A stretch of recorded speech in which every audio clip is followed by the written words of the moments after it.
Here we go. We have Sarah Molina. Hey. Who many of you know is the mother of Tekashi 6IXNINE's daughter, and has been part of the whole Tekashi story. That's played out on social media and so forth. Definitely appreciate you coming in. Thank you for having me.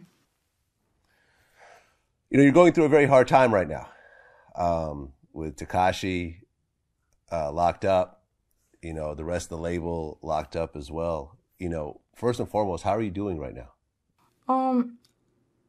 I feel like I'm doing the best that I can right now at this point.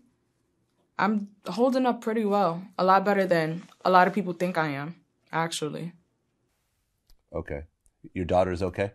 Of course. I'm just fortunate that she's still at a young age, that she doesn't really understand what's going on. So I'm just happy that it's still normal day-to-day for her. Yeah, because she's, 3 years old now? Yeah, she turned 3 in October. Okay. Congratulations. Thank you. Most times kids really don't remember a lot of stuff before 5. Yeah. So. I try to keep it as normal and as consistent as I possibly can at this point. I don't want her to feel out of place or feel like there's anything different than what she's used to. So. No, absolutely. Now, I want to talk about your whole story, but, before we do that, I kind of want to talk about some paperwork that recently got released, which you have on your lap right now. I do. And this is essentially Tekashi 6IXNINE's, transcript of his guilty plea. Is that correct? Yeah. Okay. Can I have you read? Let me see where exactly it is here. It starts at the end of page 29 on line 24. Page 29, okay. The defendant's obligation under this agreement are as follows: that he shall truthfully and completely disclose all information of the activities of himself and others to the U.S. Attorney's Office, that he will cooperate fully with the New York City Police Department, the Bureau of Alcohol, Tobacco, and Firearms, Homeland Security Investigations, and other law enforcement agencies. You want me to keep going? Yeah, keep going. That he shall attend all meetings of the office, that he shall provide to the office upon request any document that shall truthfully testify before the grand jury or at any trial, that he shall bring the office's attention all crimes which he has committed, and that he shall commit no further crimes. Okay, and read the next paragraph, and that'll be it. If the defendant does this, the office, and this is detailed on pages 4 and 5 of the agreement, agrees not to prosecute the defendant for the crimes set forth in counts 1 through 9 of superseding information, as well as additional crimes that the defendant has told the government about. I checked with a lawyer in terms of what this means. From your point of view, what do you think this means? You gotta read in between the words superseding and all of that. It's just, he basically admitted to the crimes he took part of, his participation, and he is agreeing to disclose any other information as far as what happened and who was there and how it happened.